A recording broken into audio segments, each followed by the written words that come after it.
আজকে এঁচোড় চিংড়ি রান্না করছি। এই দেখো, চিংড়ি মাছগুলোকে আগে ভেজে দিচ্ছি হালকা করে। চিংড়ি মাছ কড়া ভাজতে নেই, কারণ কড়া করে ভাজলে চিংড়ি মাছের টেস্টটাই নষ্ট হয়ে যায়।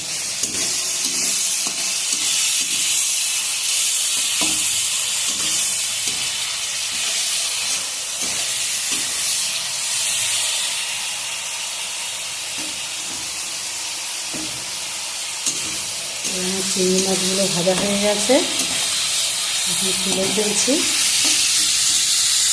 দেখো, আমি একটা স্টিলের ডিশ নিয়ে নিয়েছি, ওর মধ্যে মাছগুলোকে তুলে রাখছি।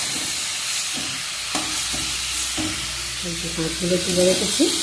এবার আমি এই আলু দিয়ে দিলাম, নুন লঙ্কা সহ, নুন হলুদ গুঁড়ো দিয়ে আলুটাকে এবার আমি ভাজবো, খুব ভালো করে ভেজে নেব।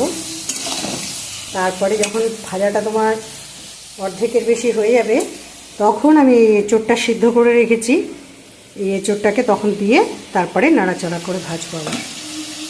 এই দেখো, এবার আলুটা ভাজা ভাজা হয়ে এসছে ভালো মতন, কারণ এঁচোড়টা তো সিদ্ধ করাই আছে, একে আর বেশিক্ষণ ফ্রাই করতে হবে না।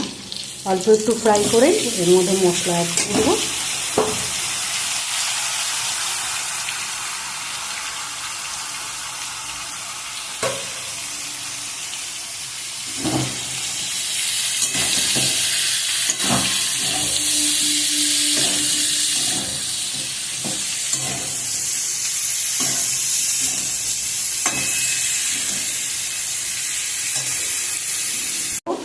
এবার এটা মোটামুটি ফ্রাই হয়ে গেছে।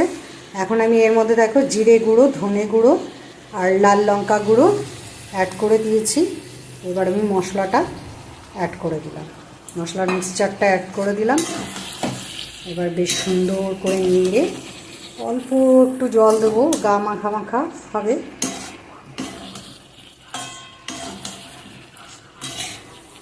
মাখা মাখা হবে, এঁচোড়টা আর কোনো ঝোল থাকবে না, এঁচোড়টা মাখা মাখা করব।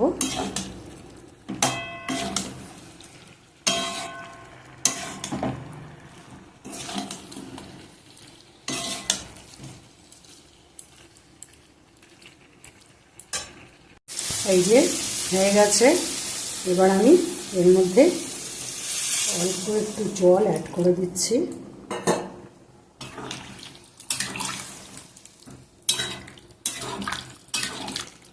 দেখো, ভালো করে জলটা ফুটলে পরে এর মধ্যে আমি এখন চিংড়িটাও অ্যাড করে দিচ্ছি, চিংড়ি মাছটাও অ্যাড করে দিলাম। এবার এটা ঢাকা দিয়ে দেবো, ভালো করে ফুটে জলটা একটু টানলে, ঝোলটা শুকোলে তখন আমি গরম মশলা আর একটু চিনি অ্যাড করে দেবো।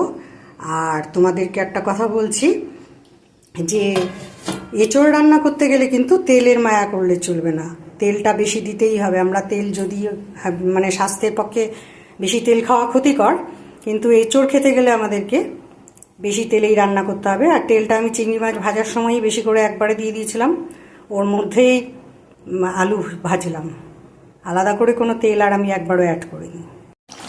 এই দেখো, ঝোলটা ফুটে গেছে। এবার আমি একটু চিনি দিয়ে দিচ্ছি আর একটু গরম মশলা দিয়ে দিচ্ছি। ধোয়াতে ভালো করে দেখতে পেলে গরম মশলা দিয়ে দিয়েছি। এই দেখো, দেখতে কি সুন্দর হয়েছে। এবার এর মধ্যে আমি একটু ঘি অ্যাড করে দিলাম, ব্যাস, এই ঘিটা অ্যাড করে দিয়েছি। এবার 2 মিনিট স্ট্যান্ডিং টাইমে রাখবো, রেখে স্ট্যান্ডিং পয়েন্টে রেখে তারপরে তোমার নামিয়ে নেব। স্ট্যান্ডিং পয়েন্টে থাকলে 2 মিনিট রাখবো, তারপরে নামিয়ে নেব। এটা খেতেও খুব সুস্বাদু হবে। আর